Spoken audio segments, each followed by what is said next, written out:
Mike, what have we got today?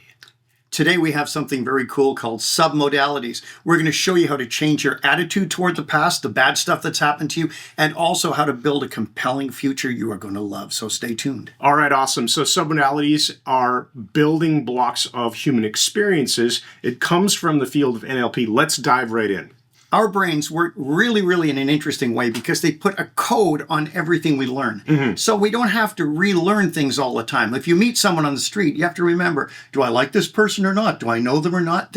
Your brain is coding this stuff all the time. Yeah. Even your memories are coded. What happened to you in the past? What could happen in the future? Constantly, your brain is putting these tags on things, and we call them submodalities. Now, these really come from something called modalities, which are the bigger chunks. Representational systems. Right. So we're talking about visual, auditory, kinesthetic, and then the kinesthetic, of course, has these subsystems of olfactory, smell, and gustatory taste. That's right. So from those, but we just break it down to VAK. So things you see, things you hear, and things that you physically feel, or emotions. Same that you neural pathways. Feel, same pathways. And so then we're talking about, those are modalities. Yeah. So submodalities, I already said that weird, submodalities are the building blocks of those modalities. Absolutely. So you said visual first, and it's good to mention visual first because about 60% of people in Western society, at least, they prefer using the visual sense. Now, we all use all of them, but one will be your preferred one.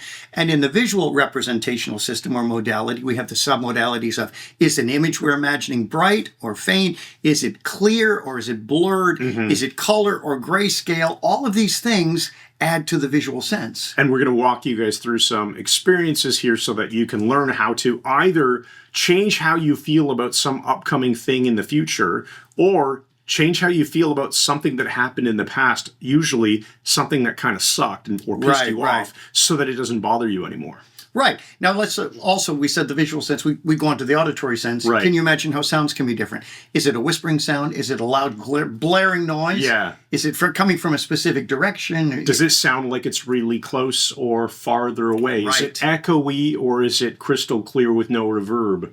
Perfect. Yeah. And we look even at the kinesthetic sense, which, as you said, is emotions and physical sensation, the same neural pathways. So at that feeling you have, where is the location of the feeling? Is it fuzzy or is it sharp? Is it jarring? All of these things are the big picture broken down into the smaller chunks of submodalities. Perfect. Okay, let's keep going. This is awesome. The interesting thing is we're unconsciously coding events with different submodalities, and we do this over time so that they're stored that way in our memory. For example, if you have a really bad traumatic memory, say you had a horrible car crash when you were young, if you go inside back to that experience, you'll notice there are very specific submodalities. And if it's still affecting you when you think of it and you feel bad feelings, you're probably making it a bright colored picture. It's probably 3D. It's probably right in your face and up close. Yeah. Okay, so this counts as our how to deal with, let's say, a past memory? Could be a past memory, but everything is going to be coded specifically. All your boring memories are probably grayscale and faint and far away because they're just not considered to be even important. Right. So the way it is coded is going to change what you feel about it. And because we know this now, you can turn down the volume on any past event that is something that makes you unhappy or stressed out. And by doing that, you reduce the negative emotions connected to it. And when you say volume, do you mean specifically auditory? Or are you just metaphorically saying turn down the intensity of the visual, the intensity of the audio, the intensity of the kinesthetic, do something with it, which we're going to be getting into. And likewise, you can turn up the brightness on future events that you're looking forward to by making them very bright, very colorful, 3D close. You'll make the intensity of what's coming even more compelling and more wonderful. Or I suppose the flip side of that could be if something worries you, if you dial up the intensity, it might worry you more. Absolutely. Right? So you want to experiment for yourself when you're doing these submodality changes and find out what works for you. Because for some people, they might say, okay, imagining that off to the side in grayscale instead of in front of my face and bright is less scary.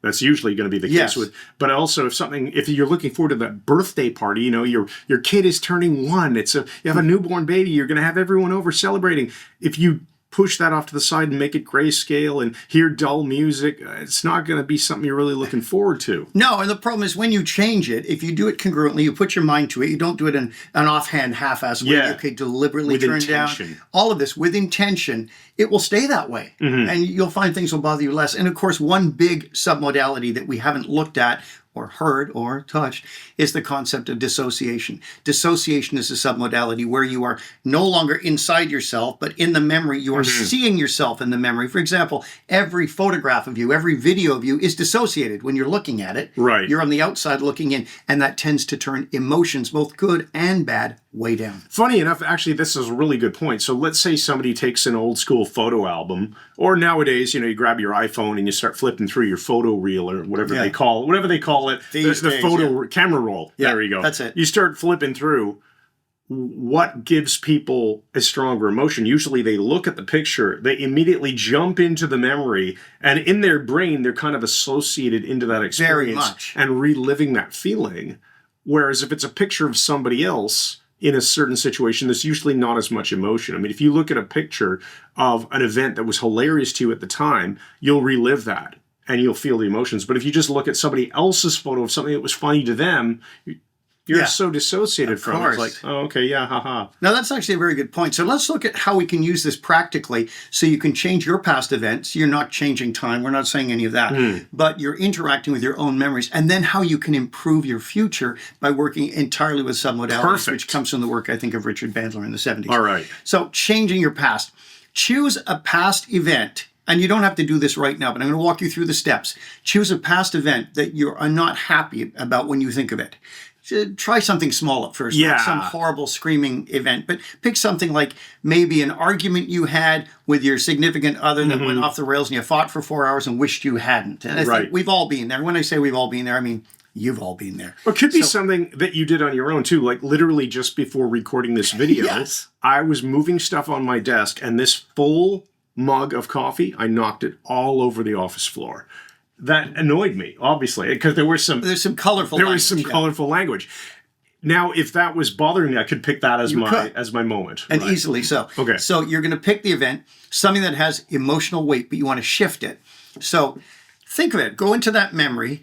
Be back inside the memory, inside yourself, in your own skin, not looking at yourself in any part of it. And notice the visual submodalities, first of all. Is the image close to you or is it far away? Is it bright or is it dim? Is it still or is it moving? Just there's a lot of things here. Is there a frame around it or is it panoramic? These are submodalities. They are. Right? They are. How would you, if you were going into a photo editor and you could ask, well, I want to put a frame around it. Oh no, I want it panoramic. I want to make it grayscale. Or no, I want it full color. You know, filters. You can think of it. That's it. Yeah. So filters and experiment with transforms. these, and you'll discover that some of them for you will be universal. I think 80% of submodalities are the same for everybody, but you will have your own unique ones. Most people will discover if something is very close, the image will be much more powerful. Right. What they're thinking of, and if you push something away, it reduces its charge. If you make it grayscale instead of color, it'll reduce the charge. If you put a small frame around it when you push it away, it keeps it sort of tied together over there. All of these will reduce negative charge, but here's the main one. So let's do these. Or video versus, if you see it, motion versus still frame. Right. Out of focus versus sharp. There's lots of ways. Grainy versus clear. So, and whether or not there's a soundtrack. So let's say you've got a memory. It's close. You don't like it when you think about it. So when you adjust submodalities, one of the brilliant things I learned from one of my teachers, Dr. John Grinder, is get the person or do it yourself, involve your own hands as you do it. So if you push an image back in the distance, don't just imagine doing it. Use your physical hands, grab onto that image, and imagine now you're pushing it away. It intensifies the effect immeasurably. So make it smaller, make it grayscale, push it far away, put a small frame around it, and finally, see yourself in the picture instead of being that's your yourself. dissociated. And just make sure while you're doing these hand gestures, you don't knock a cup of coffee all over the office floor. Right. And then check it. Shake it off. See how you feel about the memory and feel how you see about it and go, actually, that's not bothering you. Yeah. I mean, it's crazy how well it works. This is why practicing with something that was, let's say, very recent and not too bad. Just like this pisses me off. Like the coffee thing. That's a great example. It just happened. And if I went through that exercise in my head and I closed my eyes and imagined it, I'd be fully associated, seeing this coffee in bright, big, close color, hitting my carpet and, gotta clean this up. Like the voice, the internal dialogue, it's all there. Oh man, that makes me feel so annoyed. But if I close my eyes and I imagine I'm on the other side of the office and I'm watching this little tiny Chris Thompson making this stupid mistake and a little bit of coffee and it's gray and it's a still frame. Now it's and I just hear, get a chance to vacuum my carpets. Get a chance to buy a brand new carpet. All of a sudden, it immediately changes it for me. Of course it does. Right. So likewise, what about the future? Or what about good memories? The things you want to intensify, we're going to do the opposite. Yeah. So find something you really like. I can think of something right away. Really nice day up at my cabin in the north. And I think of it, it's color. And I can see that, it's 3D effect. I can see Big Bob Lake and all this stuff. Now, if I turn the brightness up and turn up the color and make it really vivid. I want to be there now. Yeah. Yeah. I definitely do. So what about you got a future event coming up? Maybe it's something you're not looking forward to. You have to receive an award for some major thing you've done. A major award. And it's scary. It's scary. The faces in the audience. No. Be there. Now, turn down the audience in your mind. Make them grayscale. Push them further away. Turn up all the stuff that will be dynamic. All the stuff that is powerful and wonderful. Anything you don't like, gray it out, push it further away. Anything you do want, turn it up, make it more intense, make it more colorful. Yes? I think, as I'm hitting it, I think the key here is to think about the submodality changes that you want to make based on what you want to have happen. Really? If you want to feel flat about it, unemotional, grayscale, distant. If you're going to accept an award or if you're going to give a speech, my suggestion is you probably don't want to be, it's just a speech. No. And so instead of doing the, turn it down, make it far away, maybe think about editing even fine details. The audience, what do they look like? I'm standing there. I'm close to them. I see it in nice bright color. Oh, that's going to be scary. But instead of the audience looking at me like this, I'm going to imagine they're sitting up, they're attentive, and I'm seeing through my own eyes that they're excited, right? So now I'm coding it totally differently. So it's almost, I guess it's submodality in a way because it's an aspect of the image. Sure it is. So just think of yourself as a freaking human editor. In your own imagination, edit the scene. Edit the auditory. And that by now somebody will say, but you're not changing the event. It's still... No, of course you're not. But you're changing your perception of it. And perception is everything for this stuff. Let's go through some of the key points here. When you do that, when you change things for the better, or even for the worse, when you want to mute them down that you don't like them so much, we always recommend that you breathe in the changes. So you've got the changes there. Now breathe in and feel how much better it is like that. Do that 3 times. And that tends to cement changes in place. I've been doing that for years now. And the main principles for you to make this work is, remember, your brain will treat vividly imagined events, memories, whatever, as though they are real. Your brain doesn't know the never difference. happened. So imagine it vividly, your brain will treat it as real and it will change your life accordingly.